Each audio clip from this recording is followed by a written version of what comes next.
उत्तर प्रदेश की राजनीति में जब भी दबंग नेताओं का जिक्र होता है तो सबसे पहला नाम आता है राजा भैया।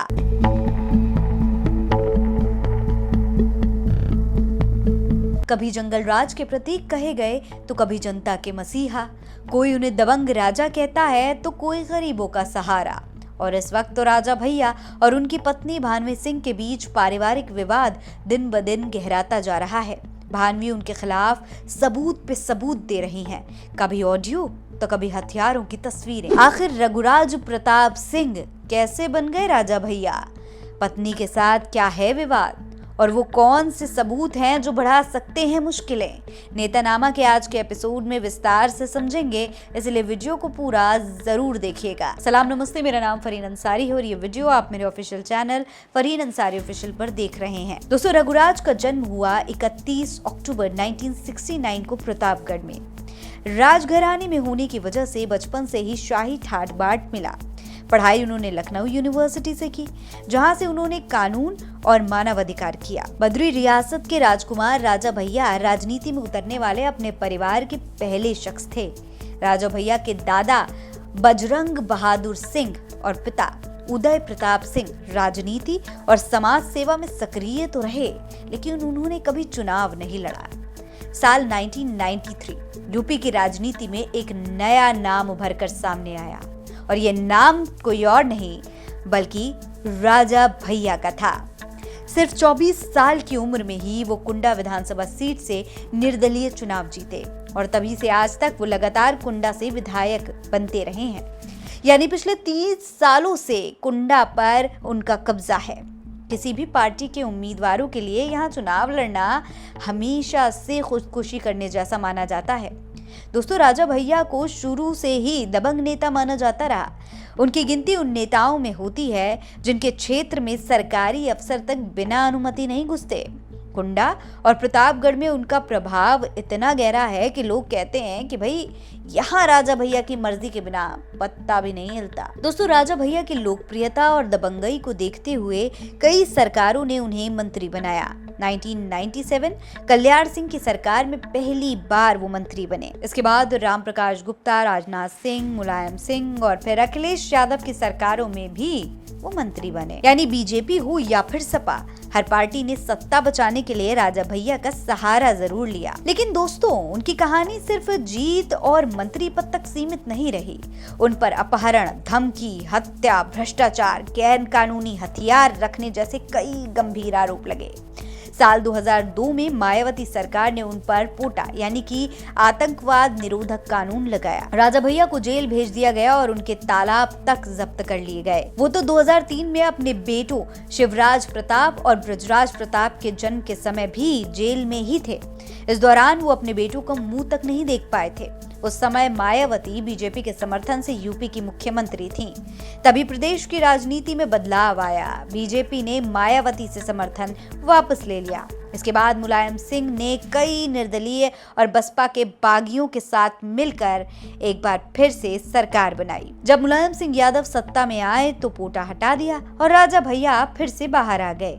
यहीं से उनकी ताकत और भी ज्यादा बढ़ गई। राजा भैया के करियर का सबसे बड़ा विवाद हुआ 2013 में। प्रतापगढ़ के ही कुंडा इलाके में डीएसपी जियाउल हक की हत्या हुई। सारा आरोप सीधे सीधे राजा भैया पर लगाया गया। जनता में गुस्सा बढ़ गया, मीडिया में खूब हंगामा हुआ। राजा भैया को मंत्री पद से इस्तीफा देना पड़ा, लेकिन सीबीआई जांच में उन्हें क्लीन चिट मिल गई। इस घटना ने उनकी छवि को और भी ज्यादा रहस्यमयी और विवादित बना दिया। फिर 2018 में पहली बार उन्होंने खुद की पार्टी बनाई। नाम रखा जनसत्ता दल लोकतांत्रिक। पार्टी का सिंबल रखा साइकिल पर सवार एक आदमी। हालांकि अभी तक पार्टी प्रदेश की बड़ी राजनीति में बहुत बड़ी ताकत नहीं बन पाई है, लेकिन प्रतापगढ़ और आसपास के जिलों में इसका अच्छा प्रभाव है। फिलहाल राजा भैया का उनकी पत्नी के साथ काफी विवाद चल रहा है। भानवी सिंह ने एक्स पर राजा भैया के खिलाफ विस्फोटक आरोपों की झड़ी लगा दी है। भानवी ने क्या क्या कहा इसे आपको जरूर बताएंगे, लेकिन उससे पहले उनके आरोपों पर जरा गौर कर लीजिए। पहला आरोप जो भानवी ने लगाया वो है भान्वी ने हथियारों की एक ब्लर तस्वीर शेयर की।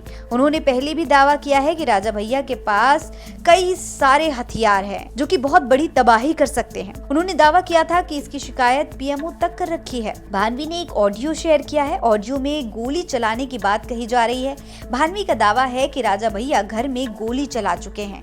हालांकि इस ऑडियो की पुष्टि अब तक कोई भी नहीं कर सकता। आरोप जो तीसरा है वो है कि एक महिला के साथ राजा भैया की तस्वीर शेयर की गई है। भान्वी सिंह ने पहले भी अपनी एफआईआर में राजा भैया और इस महिला के साथ कथित संबंधों का आरोप लगाया है। महिला पत्रकार को भान्वी ने साजिशकर्ता भी कहा है। चौथा बहुत बड़ा आरोप, भान्वी ने एक हॉस्पिटल बेड पर लेटे हुए अपनी तस्वीर शेयर की है, जिसमें भान्वी दावा करती हैं कि उन्हें प्रताड़ित किया गया था, जिसके बाद वो हॉस्पिटल में इस तरीके से भर्ती हुई थी। दोस्तों, अब समझिए कि भान्वी ने अपने पोस्ट में क्या कुछ लिखा। वो लिखती हैं, सालों तक मैंने चुप रहकर अपने परिवार की इज्जत बचाने की कोशिश की, बहुत अन्याय सहा, बहुत उत्पीड़न सहा, पर हाल ही में अक्षय प्रताप ने मीडिया इंटरव्यू में मेरे बारे में झूठ फैलाकर मुझे पागल कहा।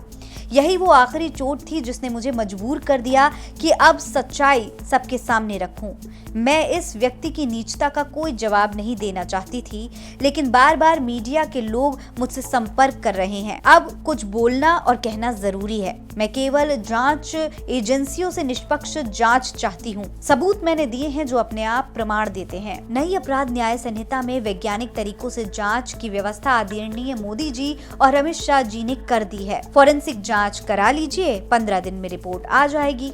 बस योगी जी और उनकी पुलिस को निष्पक्षता से जांच करना है। सच शीशों की तरह साफ तरीके से सामने आ जाएगा। यूपी पुलिस पर भरोसा नहीं हो तो सीबीआई जांच करा ले। हिम्मत हो तो स्वयं खुद अक्षय प्रताप ये मांग करें कि पूरे मामले की सीबीआई जांच हो, जिससे ये साबित हो जाए कि सच क्या है। जिसे ये पागलपन कह रहे हैं वो अधिकारों के लिए, सत्य के लिए और न्याय के लिए बहुत जरूरी है। एक बात और संज्ञान में लाना चाहती हूँ कि मैं अपनी बेटियों के साथ दिल्ली के जिस घर में रहती हूँ वहाँ की जानकारी अक्षय प्रताप जानबूझकर मीडिया बाइट में दे रहे हैं। हो सकता है वो अपने अपराधी गुंडों को यहाँ भेजकर कोई आपराधिक घटना करना चाहते हूँ, इसीलिए मेरे और मेरे साथ रह रहे बच्चों को पूर्ण सुरक्षा प्रदान की जाए। अब इन्होंने जब मुझे मजबूर ही किया है तो कुछ और सबूत यहाँ प्रस्तुत कर रही हूँ जो सार्वजनिक तौर पर इनके चरित्र, आपराधिक प्रवृत्ति और कानून का कोई डर नहीं होने का प्रमाण अपने आप देंगे। अब न्याय के लिए जांच एजेंसियों को काम करना है। मैंने हमेशा भगवान राम और सनातन धर्म की सीख के अनुसार सहनशीलता दिखाई, पर अब ये चुप्पी अपराधियों को ताकत दे रही थी। इसीलिए मैं आज सार्वजनिक रूप से बता रही हूँ, ये वही सच है जिसे छुपाने के लिए मुझे अपमानित किया गया, मारा पीटा गया, यहाँ तक कि घर से गलत तरीके से बाहर किया गया। जांच होगी तो न सिर्फ अक्षय प्रताप का बल्कि आशिका सिंह का भी हर सच अपने आप सामने आएगा, क्योंकि वो सारी गतिविधियों की प्रमुख किरदार है। अक्षय प्रताप और आशिका सिंह केवल इस अवैध रिश्ते को छुपाने में नहीं बल्कि अवैध हथियारों और अन्य गतिविधियों में भी मुख्य भूमिका निभाते हैं। मैं प्रधानमंत्री नरेंद्र मोदी, गृह मंत्री अमित शाह और मुख्यमंत्री योगी आदित्यनाथ जी से विनती करती हूँ कि पूरे मामले की निष्पक्ष व वैज्ञानिक जांच सीबीआई फॉरेंसिक से करवाई जाए, मेरे और मेरे बच्चों की सुरक्षा सुनिश्चित की जाए। ये कोई पागलपन नहीं बल्कि सत्य और न्याय के लिए संघर्ष है। अब समय है कि सच सामने आए और जो लोग राम, सनातन धर्म और चरित्र की बातें करते हैं उनका असली चेहरा उजागर हो। वॉइस नोट के साथ ये तो सबूतों की केवल एक छोटी सी झलक मात्र है। हालांकि दोस्तों, ये मामला सिर्फ एक पारिवारिक विवाद नहीं रह गया है अब, बल्कि राजनीतिक गलियारों में भी चर्चा का विषय बन चुका है। एक तरफ भान्वी सिंह खुद को न्याय दिलाने के लिए सोशल मीडिया का सहारा ले रही हैं, तो वहीं दूसरी तरफ राजा भैया के परिवार की ओर से लगातार इन आरोपों को झूठा बताया जा रहा है। उनके भाई लगातार भान्वी के तमाम आरोपों को पागलपन करार दे रहे हैं। ऐसे में आगे राजा भैया की जिंदगी की ये फिल्मी कहानी क्या मोड़ लेगी, ये देखना बेहद दिलचस्प होगा। फिलहाल नेतानामा के आज के एपिसोड में इतना ही। अगली कहानी आप किस नेता की देखना चाहेंगे, कमेंट बॉक्स में लिखकर जरूर बताएं।